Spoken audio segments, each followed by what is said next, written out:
विज्ञान भैरव तंत्र का जगत बौद्धिक नहीं, वो दार्शनिक भी नहीं है। तंत्र शब्द का अर्थ है विधि, उपाय, मार्ग। इसलिए यह एक वैज्ञानिक ग्रंथ है। विज्ञान क्यों की नहीं, कैसे की फिक्र करता है। दर्शन और विज्ञान में यही बुनियादी भेद है। दर्शन पूछता है ये अस्तित्व क्यों है, विज्ञान पूछता है ये अस्तित्व कैसे है। जब तुम कैसे का प्रश्न पूछते हो तब उपाय, विधि महत्वपूर्ण हो जाती, तब सिद्धांत व्यर्थ हो जाता, अनुभव केंद्र बन जाता है। विज्ञान का मतलब है चेतना, और भैरव एक विशेष शब्द है, तांत्रिक शब्द जो पारगामी के लिए कहा जाता है। इसीलिए शिव को भैरव कहते हैं और देवी को भैरवी, वे जो समस्त द्वैत के पार चले जाते हैं। पार्वती कहती है आपका सत्य रूप क्या है, ये आपका आश्चर्य भरा जगत क्या है, इसका बीज क्या है, विश्व चक्र की धुरी क्या है।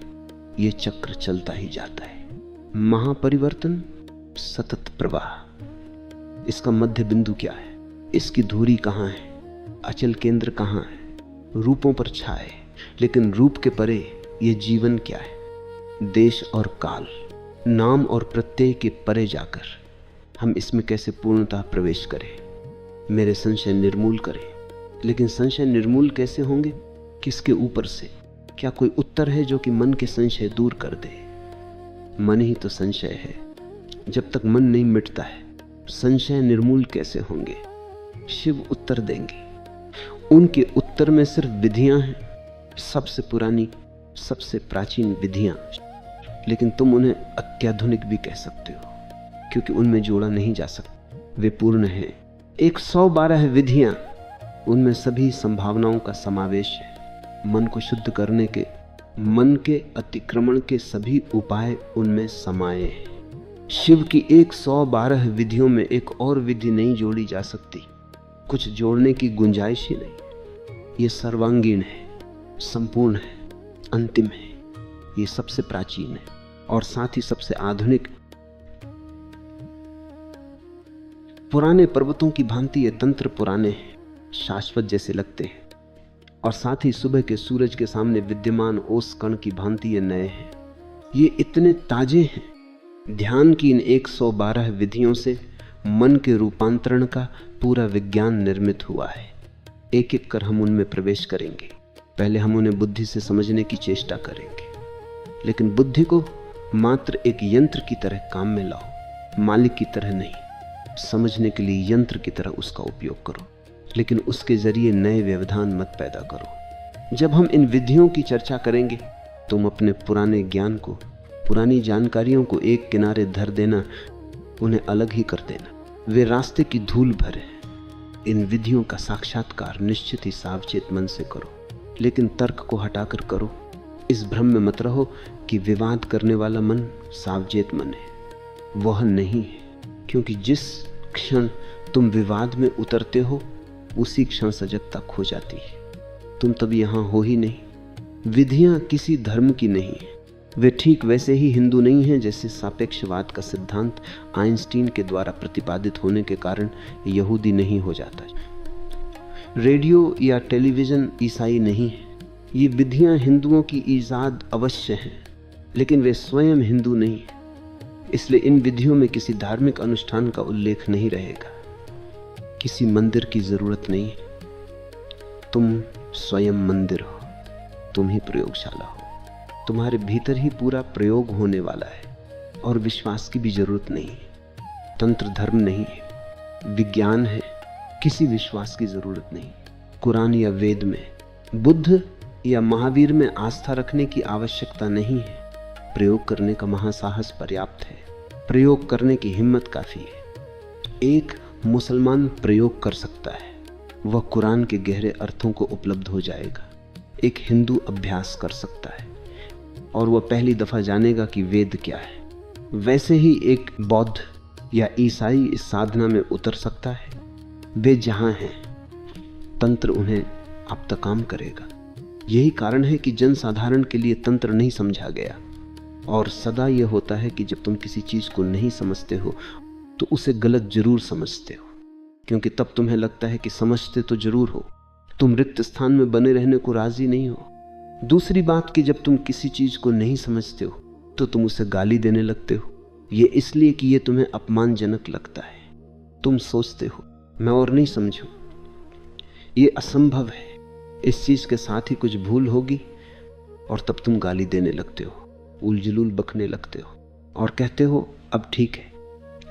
इसलिए तंत्र को नहीं समझा गया और तंत्र को गलत समझा गया। महान राजभोज ने पवित्र उज्जैन नगरी में तंत्र के विद्यापीठ को खत्म कर दिया, 1 लाख तांत्रिक जोड़ों को काट दिया है। क्यों? ये क्या है, हमारी समझ में नहीं आता था। कुछ साल पहले वहीं पर राजा विक्रमादित्य ने उन्हीं तांत्रिकों को कितना सम्मान दिया। ये इतना गहरा और ऊंचा था कि यह होना स्वाभाविक था। तीसरी बात कि चूंकि तंत्र द्वैत के पार जाता है, इसलिए उसका दृष्टिकोण अति नैतिक है। कृपया कर इन शब्दों को समझो। नैतिक, अनैतिक, अति नैतिक। नैतिक क्या है हम समझते हैं, अनैतिक क्या है हम समझते हैं, लेकिन जब कोई चीज अति नैतिक हो जाती है, दोनों के पार चली जाती है, तब उसे समझना कठिन हो जाता है। तंत्र अति नैतिक है। तंत्र कहता कोई नैतिकता जरूरी नहीं है, कोई खास नैतिकता जरूरी नहीं है। सच तो यह है कि तुम अनैतिक हो, क्योंकि तुम्हारा चित्त अशांत है। इसलिए तंत्र शर्त नहीं रखता कि पहले तुम नैतिक बनो, तब तंत्र की साधना कर सकते हो। तंत्र के लिए यह बात ही बेतुकी है। कोई बीमार है, बुखार में है, डॉक्टर आकर कहता है पहले अपना बुखार कम करो, पहले पूरा स्वस्थ हो लो और तब मैं दवा दूंगा। यही तो हो रहा है। चोर साधु के पास जाता है और कहता है मैं चोर हूं, मुझे ध्यान करना सिखाइए। साधु कहता है पहले चोरी छोड़ो। चोर रहते ध्यान कैसे कर सकते हो? एक शराबी आकर कहता है मैं शराब पीता हूं, मुझे ध्यान बताइए। और साधु कहता है पहली शर्त की शराब छोड़ो, तब ध्यान कर सकोगे। तंत्र तुम्हारी तथाकथित नैतिकता की, तुम्हारे सामाजिक रस्म रिवाजों की चिंता नहीं करता। इसका यह अर्थ नहीं है कि तंत्र तुम्हें अनैतिक होने को कहता है, नहीं। तंत्र जब तुम्हारी नैतिकता की ही इतनी परवाह नहीं करता तो वह तुम्हें अनैतिक होने को नहीं कह सकता। तंत्र तो वैज्ञानिक विधि बताता है कि कैसे चित्त को बदला जाए, और एक बार चित्त दूसरा हुआ कि तुम्हारा चरित्र दूसरा हो जाएगा। एक बार तुम्हारे ढांचे का आधार बदला कि पूरी इमारत दूसरी हो जाएगी। इसी अति नैतिक सुझाव के कारण तंत्र तुम्हारे तथाकथित साधु महात्माओं को बर्दाश्त नहीं हुआ। वे सब उसके विरोध में थे, क्योंकि अगर तंत्र सफल होता है तो धर्म के नाम पर चलने वाली सारी नासमझी समाप्त हो जाएगी। तंत्र कहता है कि उस अवस्था का नाम भैरव है। जब मन नहीं रहता, अमन की अवस्था है, और तब पहली दफा तुम यथार्थता उसको देखते हो। जो जब तक मन है तुम अपना ही संसार रचते जाते हो, तुम उसे आरोपित प्रक्षेपित करते जाते हो। इसलिए पहले तो मन को बदलो और तब मन को अमन में बदलो। ये 112 विधियां सभी लोगों के काम आ सकती हैं। हो सकता है कोई विशेष उपाय तुमको ठीक न पड़े, इसलिए शिव अनेक उपाय बताए चले जाते हैं। कोई एक विधि चुन लो जो तुमको जंच जाए, और ये जानना कठिन नहीं है कि कौन सी विधि तुम्हें जंचती है। हम यहाँ प्रत्येक विधि को समझने की कोशिश करेंगे। तुम अपने लिए वह विधि चुन लो जो तुम्हें और तुम्हारे मन को रूपांतरित कर दे। ये समझ, ये बौद्धिक समझ बुनियादी तौर से जरूरी है, लेकिन अंत नहीं है। जिस विधि की भी चर्चा मैं यहाँ करूँ उसे प्रयोग करो। सच में यह है कि जब तुम अपनी सही विधि का प्रयोग करते हो, तब झट से उसका तार तुम्हारे किसी तार से लगाकर बज उठता है। एक विधि लो, उसके साथ 3 दिन खेलो। अगर तुम्हें उसके साथ निकटता की अनुभूति हो, अगर उसके साथ तुम कुछ स्वस्थ महसूस करो, अगर तुम्हें लगे कि ये तुम्हारे लिए है, तो फिर उसके प्रति गंभीर हो जाओ। तब दूसरी विधियों को भूल जाओ, उनमें खेलना बंद करो और अपनी विधि के साथ टिको। कम से कम 3 महीने टिको। चमत्कार संभव है। बस इतना होना चाहिए कि वह विधि सचमुच तुम्हारे लिए हो। यदि तुम्हारे लिए नहीं है तो कुछ नहीं होगा।